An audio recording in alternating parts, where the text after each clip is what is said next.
Hey everyone, thank you so much for joining us for today's webinar. Today we have Michael Fricke here from the University of Arizona, and we're going to be talking a little bit about how to improve online discussion and student engagement. And that being said, for the agenda, we have a few kind of main topics that Michael was excited to dig into based on his experience, not only just using Packback, but teaching online for several years now in classes of all sizes. So we're wanting to cover the challenges in online discussion, as well as the techniques for improving these kinds of online discussion and the student engagement. No surprise, this is a really huge struggle for a lot of professors, especially as campuses and universities in general are just moving more and more online and developing these really large online courses. There's a sustainable way to kind of control everything here. So he'll dig into gamifying, highlighting those exemplary discussion posts to really pack a high impact for those students, and also engaging with those posts and what he really does to make all of the voices feel heard in a classroom of that size. And then, of course, any questions, as is the Packback mantra. So that being said, I did want to kick it on over to Michael. All right. Thanks, Anne. Hope everyone can hear me. If you have any problems hearing me or anything like that, shout out, type something in the chat, whatever. So as Anne said, my name is Michael Fricke. I teach at the University of Arizona in the Eller College of Management, generally in the fields of business law and business ethics. And this is my first year at the U of A. Prior to this, I was at the University of Illinois, Geese College of Business for 5 years. Prior to that, I practiced law for a while. So I've been using Packback for, 2 or 3 years now in classes, as Anne mentioned, of various sizes. So my current spring semester class has 450 students. I just wrapped up a winter session class that had 31. And so I've used it I used Packback in both of those classes. So before we get started, there's only a handful of us in here, so don't feel like you need to raise your hand or whatever to chat if you have something to add. Jump right in, shout out, type in the chat. That's totally cool. So I just thought I'd toss out a question to you guys before we get started. When you're teaching online, maybe you have attempted to do discussion assignments or discussion activities or some sort of discussion, something or other. If you have, what are some challenges that you have faced trying to foster discussion in an online environment? Luckily, I prepared a list, and I think probably these will resonate with you if you have tried at all to foster online discussion. So for me, if I assign a discussion assignment to my students, it often feels like busy work. They do the bare minimum of what's required. So if I say, respond to my question about this, that, or the other thing, or write three reasons why X, Y, Z. Students often do the bare minimum. And I mean, ideally, we'd like to get them actually having a discussion, right? So sort of like what we do in class, we're trying to translate some of the essence of that into the online environment, right? So, but I mean, I'm sure you've experienced troubles getting students to engage with discussions in class as well. And much like in an online discussion, you have some small percentage who are very gung-ho and eager and perhaps dominate the conversation, and some who just sit back and don't engage at all. I think those same problems from the face-to-face class translate online. And so the question is, well, when we're on an online environment, how can we foster more of that engagement? Because like we have tools when we're in the classroom, right? Like we can call on people. We can seed questions to people who don't talk as much. Some things like that to get people involved. Online, how do we increase this engagement? And I think that's one way that Packback has helped my classes. And so we'll talk about some of the tools that Packback offers for that. I've been pretty happy with it over the last few years using it.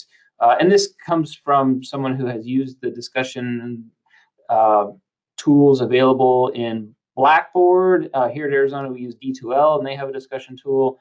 So I've used several of these LMS systems, and I still sort of voluntarily choose to use Packback instead. So Um, Managing online discussions does take time, much like we have to be engaged ourselves as the faculty member in a face-to-face on in-class discussion.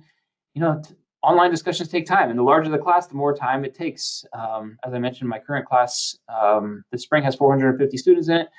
Uh, when I first started teaching online years ago, I did feel like, oh gosh, I got to read every comment. I got to respond, and I still try to be engaged, but I've long past the time when I feel like I have to read every single comment.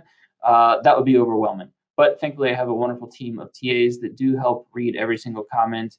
Um, but there's still no substitute for instructor presence. Now, presence doesn't have to mean responding to every single comment, but it does mean being there in the discussion, much like you're in the discussion in class. If I'm having a discussion in my face-to-face class, I don't necessarily have to have something brilliant to say every time a student says something, but guiding the discussion, being there, being involved, is super important. Now, the one tricky thing I've found with online discussions is that things can get off the rails pretty quickly. As I'm sure you know, the the veil of being online gives people the freedom to say things that they normally wouldn't say, even when there's no anonymity. So, like in an online discussion in a class, there's no anonymity, so it's not as vitriolic as maybe like YouTube comments or something like that. But even so, people may be a little less respectful than they would be in person. If we're in a class setting, I can easily shut down a conversation if it's going in a direction that I'm not comfortable with or that won't be helpful to the class. That's a little bit more difficult in an online setting, and it's something just to be aware of. So I'm going to tell you a couple of things that I have done to try and increase engagement in my class, and I use Packback for it, and it's been pretty successful. So I have two strategies I'm going to share with you. These are ways that I gamify my class for. These two are both ways that I award extra credit in class, actually. So the first is by having small group competitions. So as I mentioned, I have a big giant class, and they're divided into groups for group assignments already. So in my current class, I have 90 groups of 5 students, and so they're already broken into groups for the class. And I use those groups to have a little competition among the groups through the course of the semester, and their engagement in the discussion on Packback is a big portion of that group competition. And so I have discussion assignments that are required and then I grade. But in addition to what's required, when students engage in the discussion above and beyond what's required, I award them extra points in this semester-long group competition. And the way I do that is I use this feature on Packback called the Curiosity Score. If you're not familiar with the Packback platform, every time you make a comment, ask a question, your post gets this little thing at the bottom called a Curiosity Score. So Packback has this algorithm that determines sort of like how thoughtful your comment was based on a number of proprietary factors that they don't even share with me, but it's things I assume like how long it is, the type of language you use, do you cite sources, this sort of thing. And so the more in-depth your comments, the higher your curiosity score. And so if I was just to write a question that says, what color is the sky? My curiosity score would be very, very low. But if I wrote a really, really in-depth question supported by a whole paragraph of argumentation, then my curiosity score would be really high.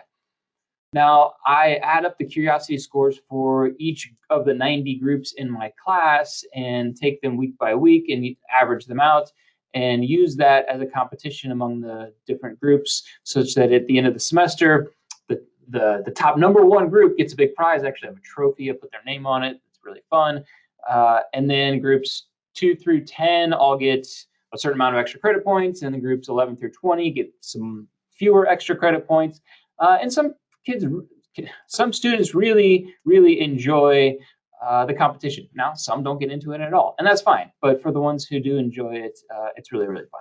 So that's how I gamify with a group activity. And then also for individuals, trying to advance the slide, but it's not working. There we go. For individuals, I also do a gamification in like a smaller class usually. So for instance, it would work in a class like my winter class that was much smaller than this.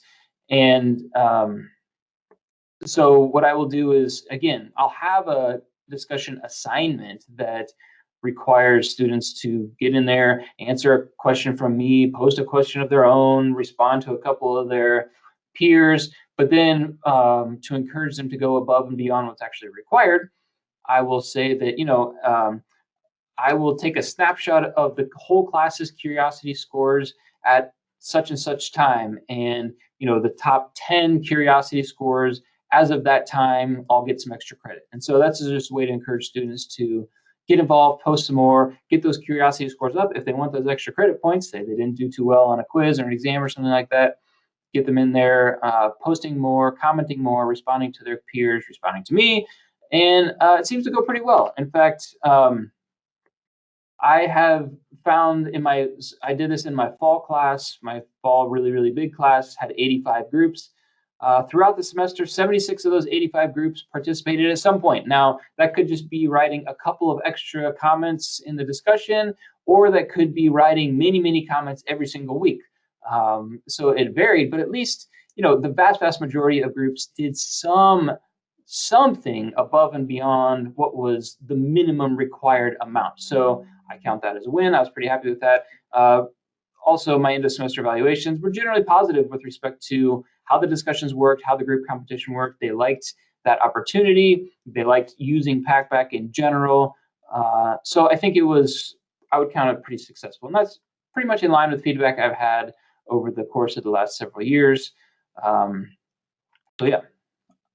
I'm going to talk about another feature that Packback has that I think is sort of unique that helps, again, encourage students to get engaged, and that's the ability to highlight exemplary discussion posts.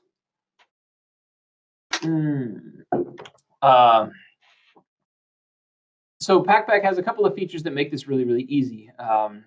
So the first is you can feature comments. So if somebody writes something interesting, you can it's literally just clicking a button. It kind of highlights it so that other students can know, oh, this is something that the instructor likes, or that really did a good job of answering the question, or that asks a really clever question itself, just to give students sort of a benchmark for what's expected and what will earn them the most amount of points. And also you can pin questions to the top of the whole feed. And so I often pin my own questions. So if I ask my students to respond to a question that I ask, I'll pin that question at the top. So it's the first thing they see every time they log in, so you don't have to go searching for the question that they have to respond to. Or you can pin student questions to the top as well if there's something just like really, really exemplary you want to highlight. So, and literally this is the 2 clicks to do either of those, and it's super easy, and it helps give students just an idea of like what's a good post and what their benchmark should be. And I mean, your TAs can do this. In my current class, I have 17 TAs, and so I delegate much of this to them to say, hey, go find some good posts. Send me the exemplary ones. You can either have them highlight them or do it myself. So this is a good job for your support team for if you have a big class. And it also helps, I mentioned this, it helps students know what's expected of them. So, you highlight something that's just a really, really good, thoughtful, insightful question, and other students see it immediately and say, oh, okay, now I know sort of what's expected of me. I always tell students, like, if you write something reasonably thoughtful and you put in a good faith effort, you're going to get the points, but just giving them an example of what that looks like is always, always super helpful. Now, one thing that I don't personally do in my class, but I actually have known colleagues who have done, is to award credit for an actual assignment only if you meet a certain minimum curiosity score. So for instance, if I just wrote a really, really simple question, said, like, what color is the sky? It might get 30 curiosity score points. Well, maybe I want my students to all post a question or a response on Packback, but I want to make sure there's a certain minimum level of thought put into it. So I say, you don't get any points unless your question receives 50 curiosity score points. So this is a good way for students to know, like, oh, I did my assignment, but I only got 40 points, so I need to do it again to make sure I get up there to the very bare minimum. Now, there's no ceiling on it. Obviously, students can be much more thoughtful and insightful, but I know that's one tool that some instructors have used to sort of set a baseline so students know whether they're complying with what's asked of them, at least in the minimum. So I'm going to talk for just a few minutes about providing feedback, because it's super easy in Packback, and it's something that, if we're being honest, I don't do as much as I should. I need to do more of it, but I do appreciate the Packback tools that allow you to provide feedback quickly, and this comes in the form of praising and coaching. So I like how coaching seems positive. I mean, you would expect with praising there to be a correlated negative, but you get coaching instead. And I think that's helpful. We don't want to slam our students for doing what's wrong, so coaching helps them learn how to do it better. And for any post, you can always, as the instructor, comment to the student, both praising or coaching, saying, hey, this is terrific. And you can highlight, as I mentioned, highlighted, but also just leave a comment that says it's wonderful. You can give coaching feedback to help them understand how to do better. And then what I do is encourage TAs to comment on some posts. So, I can't be everywhere at once, but I can give my TAs guidelines for what to do and how to encourage students to, do better. And so it's a useful tool. I do that. Okay. I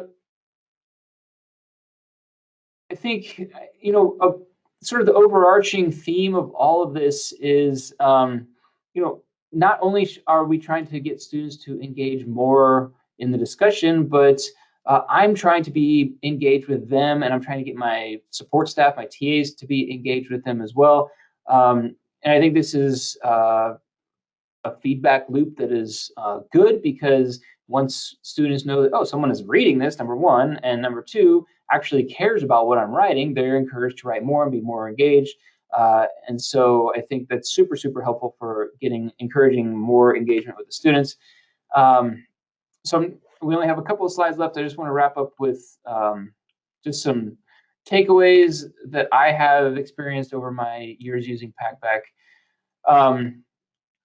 So I think we would be wrong to think like, oh, there's a perfect cure for my frustrations with online discussions. There isn't. Just like there's no perfect face-to-face discussion. You're always going to have weird stuff going on. You're always going to have awkward situations. You're always going to have people who try to skate by without doing anything. And that doesn't change just because we're going online.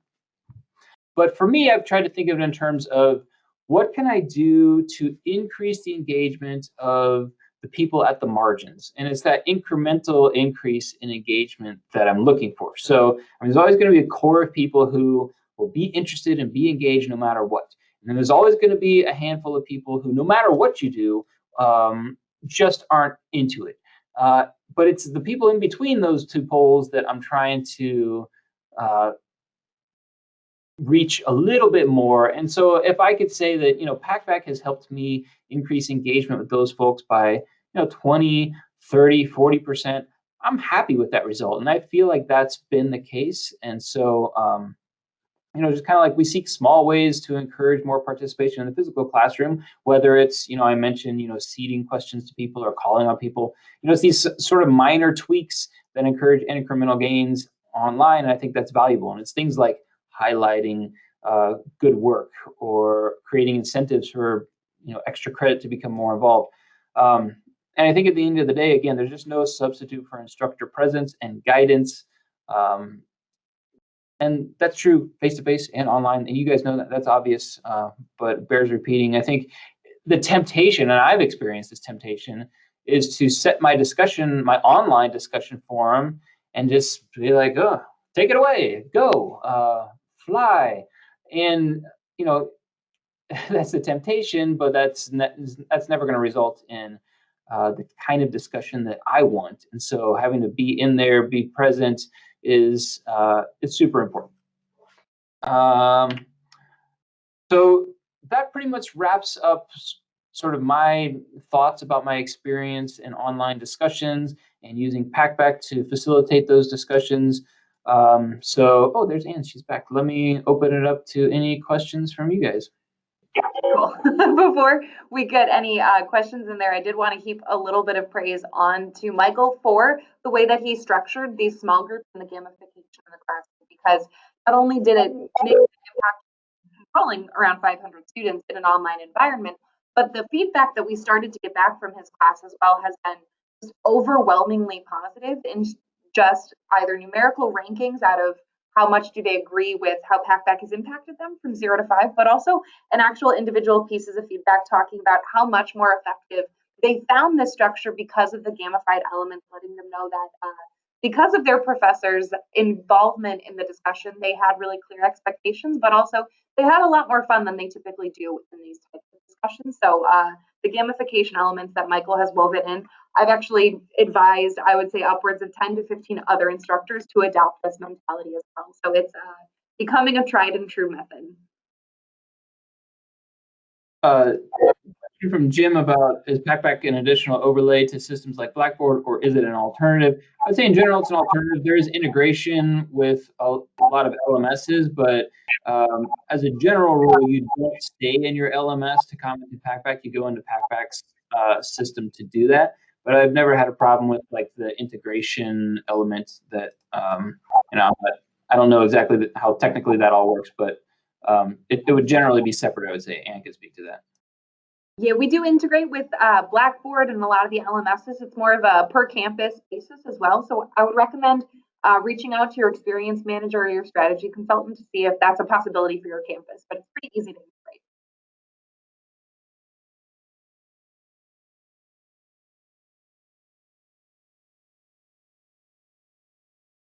Awesome. We'll see if there are any more questions coming in. And then in the meantime, Michael, how was your first week of classes? It was lovely, actually. I'm mostly teaching online this semester, so I had one class, and then I don't see my students again until March. So we'll be relying on Packback a lot from now until then. Yeah, that is one of the benefits, at least. At least you get to see their avatars on Packback. Awesome.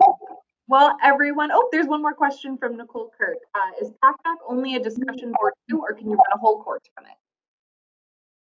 Probably yeah, it would just be, it would facilitate the discussions, but it wouldn't be a complete LMS or anything like that. So, I mean, you can do a lot of engagement, but in terms of like grade entry and assignment submission and all that kind of stuff, you'd have to rely on whatever your campus uses, Blackboard or Canvas or D2L or whatever that is. Awesome. Well, thank you everyone for your questions and also your attendance today. A big thank you to Michael as well for kind of walking us through his overall approach to online discussion and management. We'll be sending out a recording of this right after, so you can always go back and review it. But also, if you do want to stay up to date with more webinars that we're hosting later on, there is a newsletter sign up in the comment section, so you can go ahead, keep up to date. We'll let you know when more professors are kind of walking you through how they use Packback and how they approach their classrooms overall. But otherwise, let us know if you have any questions. And thank you again to Michael for walking us through today. Thanks, everybody.